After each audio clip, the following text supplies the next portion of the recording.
Hey, what's up? Lightboltjoe here. Today we are going to discuss the 2023 Disney Plus original film, Diary of a Wimpy Kid, Christmas Cabin Fever. So, this is based on the sixth book by Jeff Kinney. He wrote this, he produced this as well. And this is the third Disney film. 21, we had Diary of a Wimpy Kid. 22, we had Diary of a Wimpy Kid, Roger Rules, which is the best out of the three of them. Something about Jimmy Tatro voicing the character of Bill and all the music that Loaded Diaper plays in that film, incredible. And then 2023, we had their third film, Wimpy Kid Christmas Cabin Fever. So this is the sixth Wimpy Kid movie, technically. No, seventh Wimpy Kid movie. We got the three Zachary Gordon as Greg Heffley films, 2010, 2011, 2012. Diary of a Wimpy Kid, Diary of a Wimpy Kid, Roderick Rules, Diary of a Wimpy Kid, Dog Days. Then we had 2017's Jason Drucker as Greg Heffley, Diary of a Wimpy Kid, Long Haul. So it's 4 live action films, and this is the third. There we go. This is the third animated film. So we're at 7 Wimpy Kid films so far. 3 different multiverse, 3 different universes. So the multiverse of the Wimpy Kid franchise. Now, talking about this iteration of the 6th book, of the 7th film, of the 3rd Disney Plus animated film. The first 2/3 of this film are super slow, super boring, and it's unfortunate because it's an hour and a half long, and I'm like, all right, we're gonna get some awesome Wimpy Kid nonsense and chaos and sarcasm and wit, and that's just what Greg Heffley's character is, and we all love Greg Heffley's character because of that. And so, like, I'm watching this, and the first 2/3 are just so boring and they're slow, and I'm like, oh no, what have we done? Because the second was just so good. The first one was meh. The second one was so good, and I was like, okay, we're doing a Christmas Cabin Fever version for Christmas time. Just came out on Disney Plus. December 8th, we're recording this. The day it came out, I love my Wimpy Kid, right? I love my Greg Heffley. I don't have a Greg Heffley tattoo for some reason, but loved him for over a decade. And it's been very entertaining watching the different iterations of Greg because Greg is Greg. He's awesome.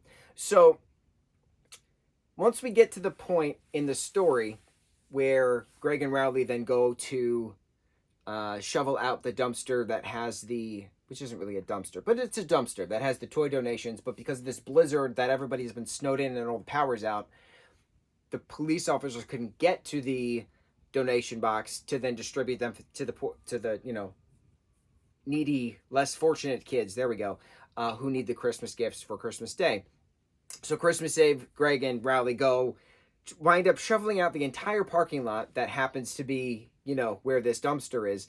And then the plow truck driver, who they happen to break her plow in the beginning of the show, in the beginning of the film, because of a runaway snowman base, which was funny.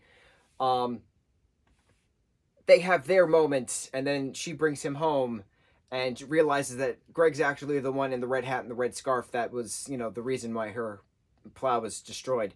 But then she gives him her story, and he tells her his story, and they talk about family and stuff. That it was very important to have that heart-to-heart, which was very interesting because the first 2/3 was just kiddie fluff, and then once the second third ended and the last third of the show just continued on, the film continued on, I was like, bro, this got deep quick. There was no like gray area. We went from black to white quick, and I was like, whoa, what a change. But then I was in the mindset, and I was like, okay, we're getting the life lessons, we're getting the Christmas life lessons. And then it turns out Greg is donating his brand new video game system to the plow truck driver's son Tyler, who needs it more than he does. And it was just like, bro, this is cool. This is Greg Heffley. He does his chaos. He realizes some stuff.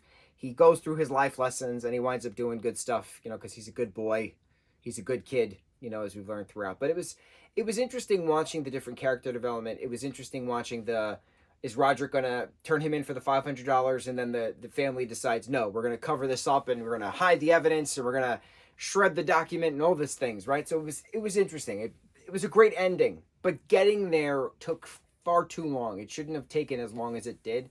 It's just interesting watching these kinds of Wimpy Kid films, these Disney Plus Wimpy Kid films, because a lot of the Wimpy Kid books are not specifically a linear plot. yes, there's the A to B to C, but when Greg writes in his diary, that's the purpose of the story. It's just, he's writing in a journal, right? It's not a diary, it's a journal. He has these moments of, oh, I remember at this point we did this and this, and years ago Rowley and I did this, and years ago Roderick and I did that, and stuff. So he has these like memory things that he writes in the journals, then continuing on to the story. But this is just a linear beginning, middle, end kind of thing. There's no like flashbacks aside from when Rowley's saying, oh, remember you did this, and remember you did that, and remember you're banned from sleeping over because of that chocolate pudding incident. That was really the only like flashback stuff. But then we still had that linear plot. So it's interesting watching a Wimpy Kid film because it's very different than the books. But they have to be different from the books because a movie has to have a linear plot where the books are very jumbled. It's still great. It still has a sort of linear plot, but it's still great. Does that make sense? I feel like it makes sense. I feel like I used a lot of weird words to get there. But you understand. You're a Wimpy Kid fan. You understand, obviously. Yeah. So I would have liked the beginning and middle of this to have been more like, I don't know. I don't know what I was hoping for. I was hoping for that magic that Roderick Rules had in 2022. And the magic for Christmas Cabin Fever 2023 didn't happen until the very end. I would have liked that magic to have been throughout, but we didn't get it until the end. I think that's it. We watched it. Loved the ending. I will definitely be watching this again. I enjoyed the chaos of the house falling apart, the pipes bursting, the snowing in for 2 weeks, and the, no electricity. How do you survive with a family of 5? Things, right? Manny hoarding his stuff. Certain little scenes and quips I enjoyed, but it was just slow getting there. And then the ending was great. Loved it. I also liked the scene of Tyler and his mom playing the video game system. I thought that was really cute, with Greg Heffley being the voiceover, leading to the end of the film. Oh, another thing. This is the 4th Greg Heffley that we're getting now. So Zachary Gordon, live action for the first 3 films. Jason Drucker, live action for the 4th film. I forget the kid who did Greg Heffley's voice for the 21 film and the 22 film. And now we have a new Greg Heffley. But we still have the same Roderick for the last 2 films. So I don't know. I don't know what's going on with casting. I don't know why we keep changing Greg's. Obviously, adult actors age. Maybe this particular Greg, his voice changed, and then that's why they had to get a new Greg for this particular film. Maybe. Probably. It happens. Time. Boys, cisgendered boys, their voice drops when they hit a certain pubescent age. So maybe that's what happened within this particular actor who then is no longer the Greg Heffley. And now we have a new Greg Heffley. So let's see what happens with 2024. Are we going to get another Disney Plus Diary of a Wimpy Kid film? I hope so. I hope they do one a year. There's like, 18, 19 books? We should do one a year. I think it's great. I think it's fun. I think it'll be very entertaining to have the collectiveness of the Wimpy Kid films now within regards to CGI aspect. Wimpy Kid, man. Love it. I don't have the Disney Plus version book. My Wimpy Kid books are all here. I have all the other versions. But, 6 book. Yes, I was right. Disney. No, I don't have the Disney version yet. I have the Disney version of the first 2 films. But book 6, Cabin Fever. And then they just tweaked the name, Christmas Cabin Fever. So Diary of a Wimpy Kid, Christmas Cabin Fever, Disney Plus original film, 2023. On to the next review. Mucho mahalo.